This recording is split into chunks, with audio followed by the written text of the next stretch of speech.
Welcome back. We are discussing the Global Entrepreneurship Summit and its relevance to you. Kenya has been selected to host this summit because it is a key hub of innovation and business in Africa. This is the 6th edition and the first summit to be held in sub-Saharan Africa. Now, there are some young, innovative Kenyans who've been selected to showcase their technology, to showcase their innovation during the summit. In part 1 of this show, we featured a young Kenyan who's developed an application that is helping rabbit farmers to manage their farms through smartphone technology.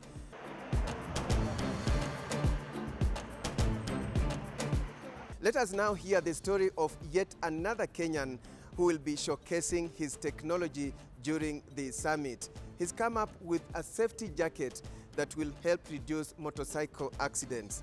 Take a look.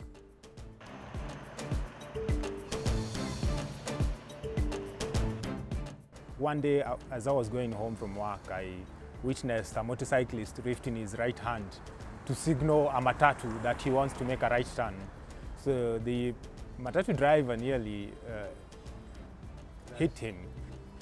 But after that, I thought I could increase the visibility of this motorcycle rider by putting indicator lights so that he's visible in case he wants to make a left or right turn.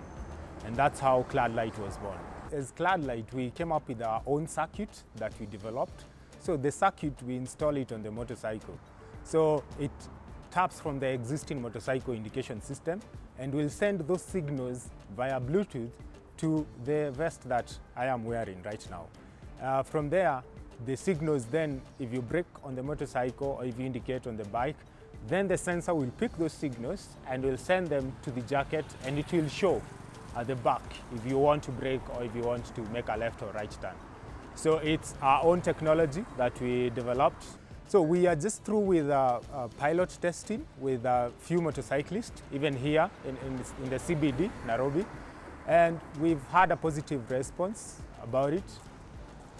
And so very numerous motorcyclists are using the vest. We are looking for funds to manufacture the first 500 jackets that we'll take to the market. We're looking for investors, so venture capitalists who are interested in scaling this idea into broader markets here in Kenya or even outside Kenya to come and partner with us. The story of Charles Mushene continues in a moment. But first, we cross the borders again, and in Dar es Salaam, Tanzania, our contributor, Josh Murunga, has compiled the following report on what Tanzanians say about the happenings in Kenya.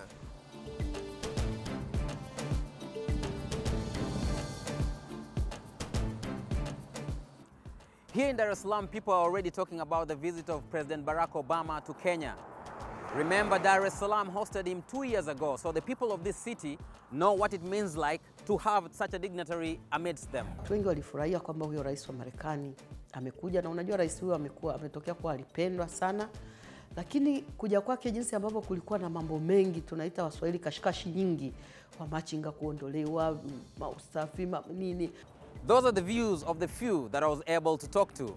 For the Chamwada report, this is Josh Murunga. Thanks, Josh, for that report from Dar es Salaam. The story of Charles Mushene, the young Kenyan who has come up with a jacket that will help reduce motorcycle accidents in Kenya, continues.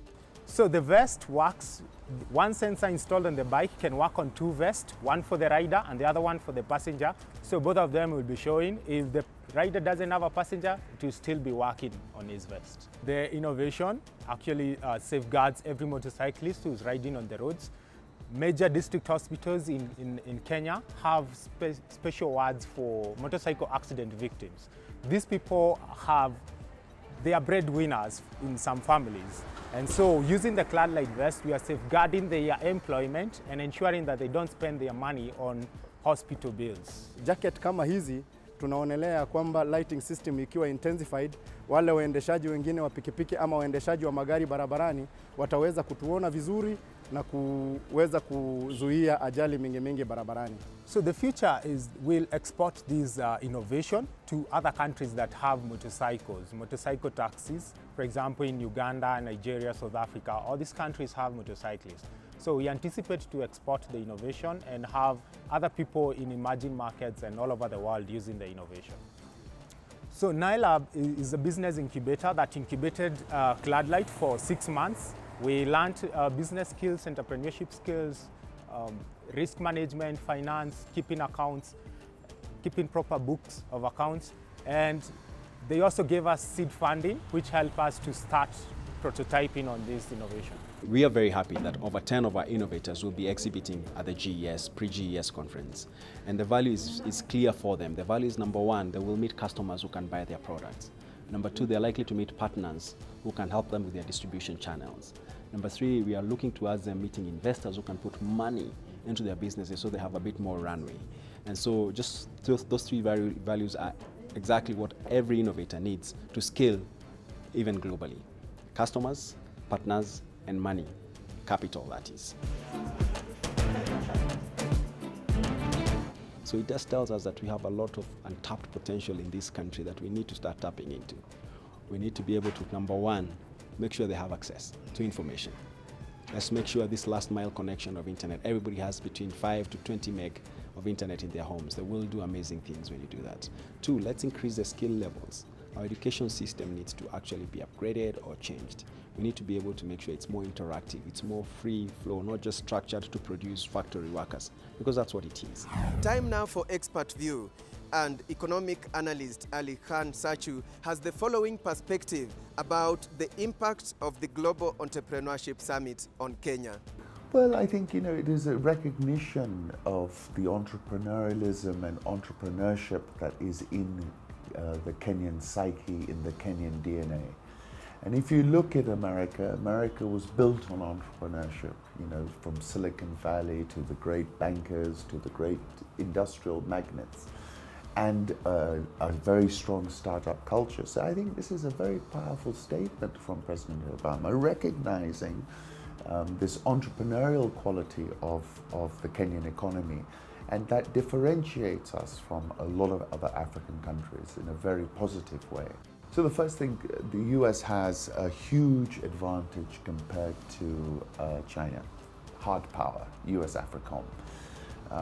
China recently put some boots on the ground in South Sudan, but I think it's the first time they've ever done it. The US has a tremendous influence through AFRICOM and can tilt the pitch with that influence. I mean, sometimes it can tilt it to overthrow governments, like we saw in Gaddafi. It's a very, very powerful tool and instrument. So I don't see, I think the US woke up after China to the economic opportunity, right? For a long time, we were off the pitch. We were not on the radar of USA Inc. Today we are, and I think that's a big change under President Obama in the last 18 to 24 months. So I think the US is saying, yes, we want to come and engage. We feel we can play the economic game here as well, and we also want to differentiate ourselves. Are they playing catch up? Yes, they are on the economy side. You just have to look at who's built our roads, who's built a whole bunch of things, stadiums all over the continent. But the nature of the US engagement is differentiated, it's more nuanced, and it's looking to us to insert itself in a different manner.